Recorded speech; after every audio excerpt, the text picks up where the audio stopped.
今天继续带大家逛一逛菲律宾的马尼拉。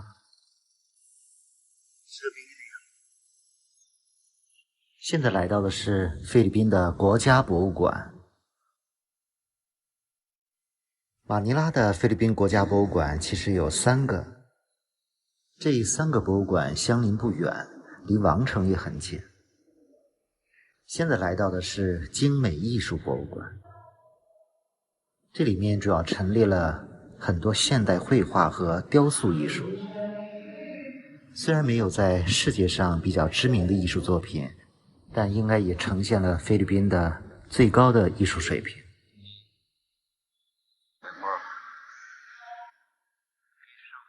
这个国家艺术博物馆也开放了3层的展厅。除了这个艺术馆，另外2个国家博物馆分别是历史博物馆和自然博物馆。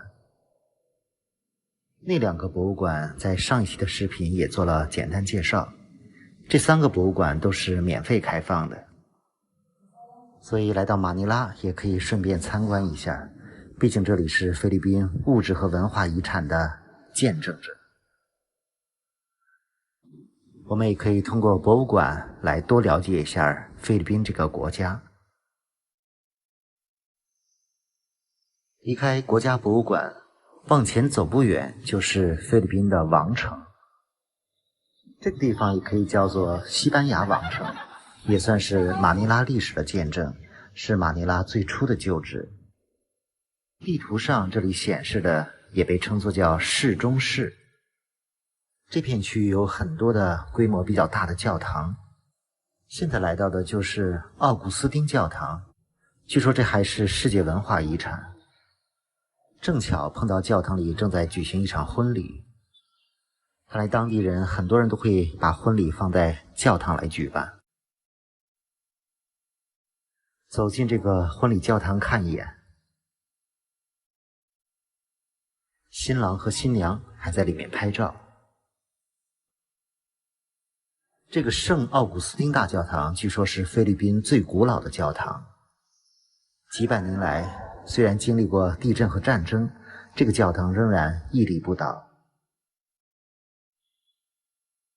这个王城或者市中市可以被理解为是马尼拉的一座古城，是当年西班牙殖民统治时建造的一座大型城堡。城堡里有很多优雅的教堂，所以非常有异国风情，感觉像在欧洲。现在来到的是马尼拉大教堂，和刚才那个教堂离得非常近。马尼拉大教堂，这里也是马尼拉的网红打卡地。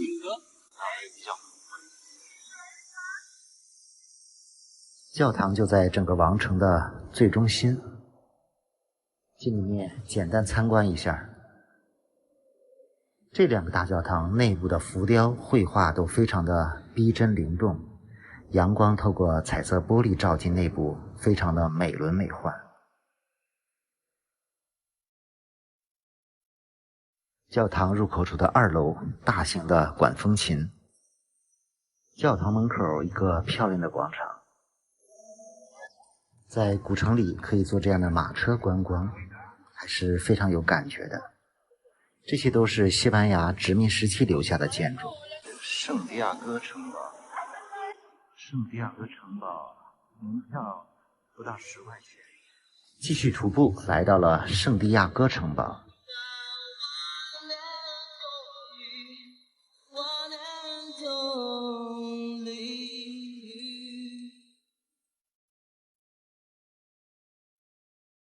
这个城堡现在成为了旅游景点，门票不到10块钱人民币。里面有菲律宾民族英雄黎刹的博物馆，还有很多大型雕塑。这个是圣地亚哥城堡的大门。这个古堡是当时西班牙统治者的主要防御阵地，修建于1571年，历时15年才完工。这里被西班牙殖民统治者称为自由圣地。里面还有个地方曾经是个监狱，埋着600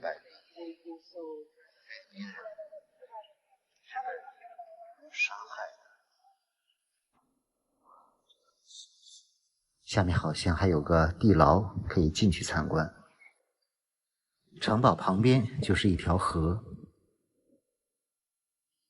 城堡里开放了一些展馆，可以了解一下当时的历史。现在的圣地亚哥城堡看上去像是一个大花园，在里面漫步其中，还挺幽静的。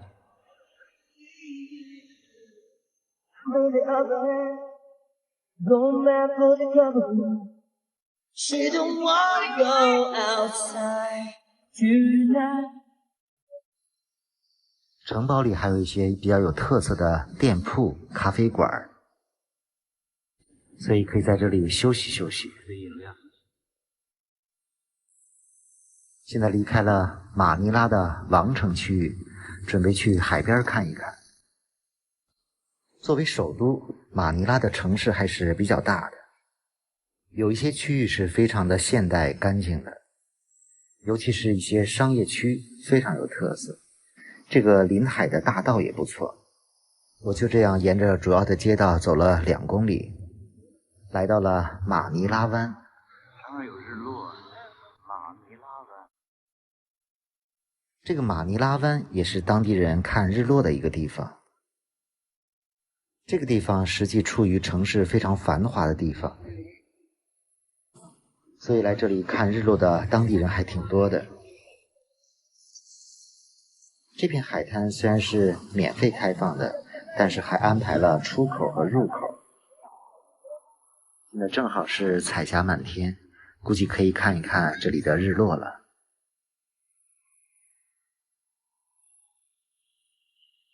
在这个海滩走一走，拍拍照。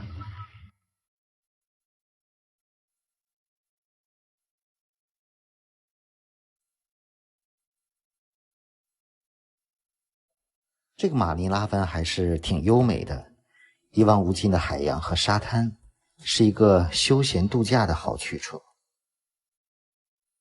视野很开阔，没有什么建筑阻挡，所以可以看到不错的日落美景。马尼拉湾的晚霞也是马尼拉一个闻名遐迩必来看一看的地方。这里交通很方便，旁边就是一条宽阔的海滨大道。现在太阳从海平面缓缓落下，夕阳的余晖洒满了整片大海。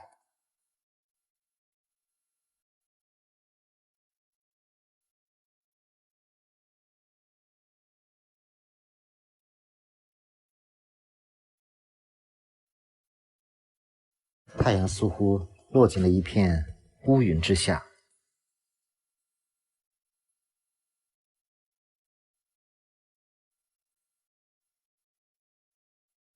一般我每到一个大城市，都会乘坐公共交通或者徒步来走一走这座城市，感受一下这座城市。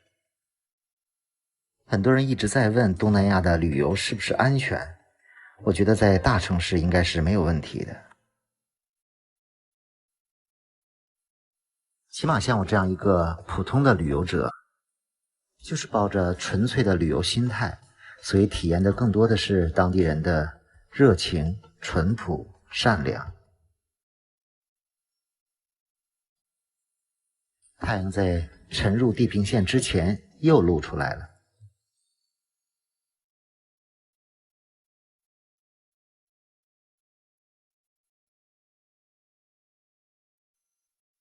最后再看一眼这个马尼拉湾，这个就是马尼拉湾旁边的街道。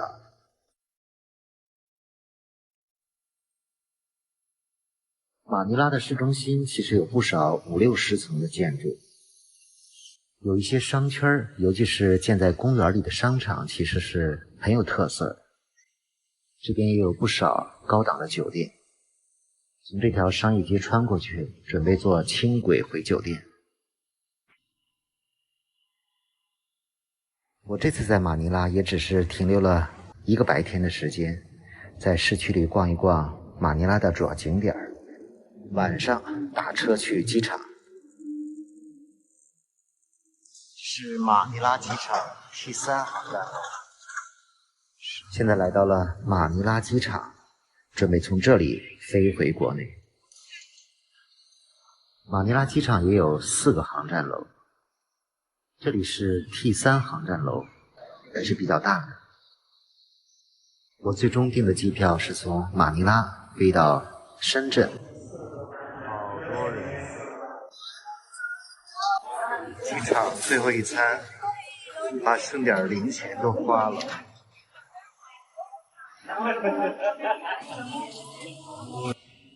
从马尼拉飞深圳的机票是800多，这个价格还是比较便宜的，基本和飞到香港的价格是一样的。我也是考虑了一下，因为没有打算在香港旅游，所以直接飞回深圳了。从马尼拉飞到深圳也就2个小时的时间。夜里2点多到达了深圳宝安机场。